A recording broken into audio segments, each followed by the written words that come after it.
bureau. En prenant un selfie, j'ai envoyé par erreur une photo très bizarre et honteuse directement à mon patron. J'ai paniqué. Le soir même, après le départ de tout le monde, je me suis faufilée discrètement dans son bureau pour supprimer le message. Mais soudain, j'ai entendu sa voix derrière la porte. Il n'était pas rentré chez lui. Il arrivait avec une fille magnifique. J'ai eu très peur et je me suis cachée sous la table. Je suis restée là toute la nuit, à pleurer en silence, car je pensais qu'un patron millionnaire ne regarderait jamais une fille ordinaire comme moi. Le lendemain, en ouvrant son ordinateur, j'ai découvert que le message avait déjà été lu. J'ai eu tellement honte que j'aurais voulu disparaître sous terre. Pourtant, au lieu de me gronder, il m'a dit calmement « Ce soir à 20h, retrouve-moi au restaurant en bas ». J'étais stupéfaite. Est-ce que ma chance allait vraiment changer pour une fille banale et pas très belle comme moi? Le restaurant était tellement chic que je n'arrivais même pas à lire le menu. La seule chose que j'ai commandée en montrant du doigt s'est révélée être des tentacules de pieuvre vivants. J'ai courageusement mis un morceau dans ma bouche, mais il s'est coincé dans ma gorge. Mon patron m'a immédiatement serré dans ses bras pour me sauver. Le morceau a volé et est tombé dans la soupe d'un vieux monsieur assis en face. On nous a gentiment demandé de quitter le restaurant. Dehors, il faisait froid,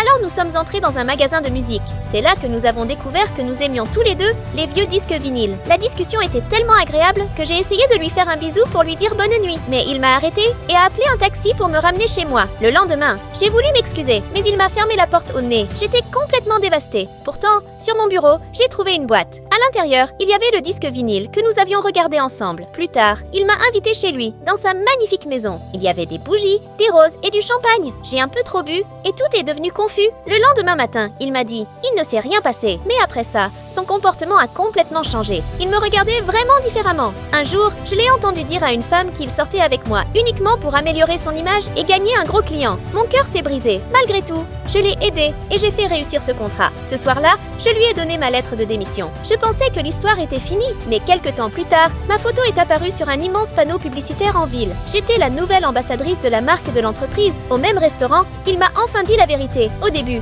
son intention était vraiment égoïste. Mais ensuite, il était vraiment tombé amoureux de moi. Il m'a dit « Si j'étais une pieuvre, je te donnerais mes 3 cœurs, mais je n'en ai qu'un. Et il est entièrement à toi. » Puis, il s'est mis à genoux, m'a offert une magnifique bague en diamant et m'a demandé en mariage. Cette fois, j'ai dit oui. Tu crois au amour avec mon patron? Laisse un like en commentaire, aime la vidéo et abonne-toi.